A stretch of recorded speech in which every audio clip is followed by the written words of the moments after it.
Hi everyone, welcome back to another video. You are probably going to be sick of seeing these 5 colours eventually because I've done 3 sets with these colours. I used way too much on my palette for the first set that I was doing when I was reviewing Erin's brushes, and I had lots left over, so I thought, you know what, I might as well use them up instead of keep decanting way too much gel onto the palette and wasting it. So I'm going in here with the oval brush from Erin's brush collection. These brushes are beautiful. I have got a review video up already, well, an unboxing video of me opening them when I received them. I did buy 3 of them. Erin sent me another 3, so I ended up with 6. They are just beautiful. You definitely need some. So I'm just going in with all these different 5 colours on the end of the brush and just swooping them on basically. There's no particular way of doing this. It was really effective and super easy. This brush was perfect for this sort of design. And is also a perfect clean up brush as well, like to clean up the cuticles or anything like that. So it's a must have really. And it's called the oval brush. So once I've done that, I will then move on with my design. This is what they look like. You could do anything over this base now. You could just stamp something, you could pop some stickers on. It's just beautiful. You could leave it like that. So I'm matte top coating because I'm going to be doing a design on top that requires, well, it doesn't require a matte top coat, but it works best over matte. I'm going to be doing some Sharpie nail art, and I always find it works better over matte because it blends better when I use the liquid to move it around. So we're using the number 5 art brush from Erin's collection here, and I'm just going to be popping some Sharpie lines on. Basically it's not actual Sharpies, they're just permanent markers, but they all do the same thing.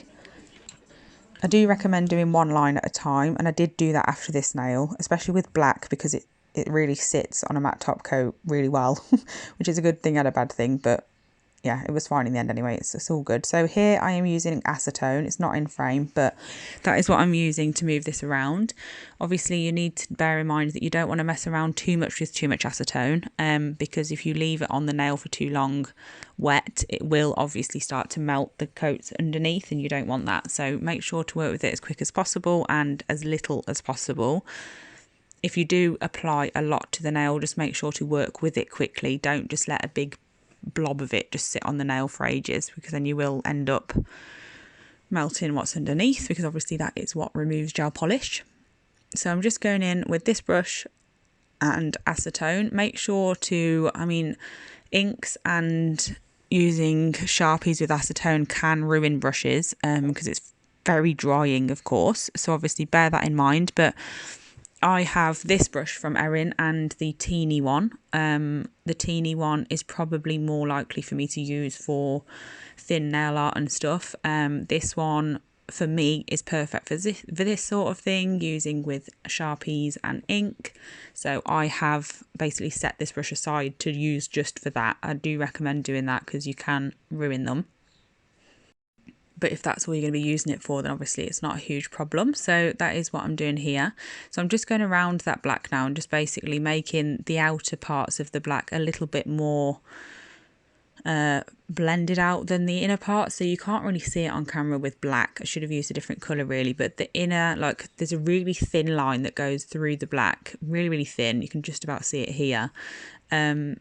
That is much more black than the areas around it, but it's not picking up very well, to be honest. But I basically wanted to use black because it was a really good contrast to the pastels that was underneath, and the pastels brought out the black, and the black lines sort of brought out the pastels underneath as well, so it worked both ways. I'm not going to talk through this whole video because it'd be very boring if I did, but like I said earlier, it is much better to do 1 line at a time because it doesn't give your your marker or Sharpie or whatever you're using time to really set on the nail, so you get more, like, it's a lot easier to move it around basically. So I'm just doing that. I do 1 line, move it around to where I want it, apply another line where I want that one, and then do the same, and then so on. So I didn't actually do every single nail on camera, I just did a couple because I just wanted a nice quick video, because a lot of my videos sometimes can get really long. So sometimes, I know a lot of you really like the long videos, and I get a lot of messages when I do upload a long video saying that you really enjoyed them, so thank you so much for that, it's really appreciated. But I do like to have a couple of short ones as well, just to mix it up a little bit, so there's a bit of variety on my channel. So I'm going to leave it there. I really hope you enjoy this video. It's super easy. and you can't really go wrong because it's just one of those. Like if you go wrong, you just put a bit more acetone on and blend it out a little bit more, so it's super good. So yeah, I'm going to leave it here. I really hope you enjoyed it. Thank you so much for watching and for all of your support. If you subscribe, then thank you so much. If you don't, then please do if you enjoy my videos. And also I'm half stopping, like I don't know whether how many of you come from Instagram.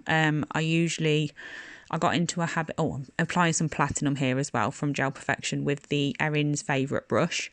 But like I was saying is I usually upload a story to Instagram when a video goes up on my channel so I can remind everyone it's there. I'm not really doing that as much lately because when my videos go up at 10 a.m. I've usually got a client in, and then by the time I finish I've got someone else come in and stuff like that, so I don't have as much time to like set reminders anymore. So if you do want to know when a video is uploaded and you want to be notified, instead of like sort of seeing my story, I do really recommend that you click the notifications bell so you know that one is basically on there, and keep up with them that way, because I'm not doing very well at basically putting reminders on my channel and stuff like that. So yeah, there is always a link in my bio to a video. It just might not always necessarily be the one that is most recent, but obviously you can just click on my name underneath the video and it'll take you to all the rest as well. So definitely do that. And yeah, thanks so much, and I'll be back soon. Bye.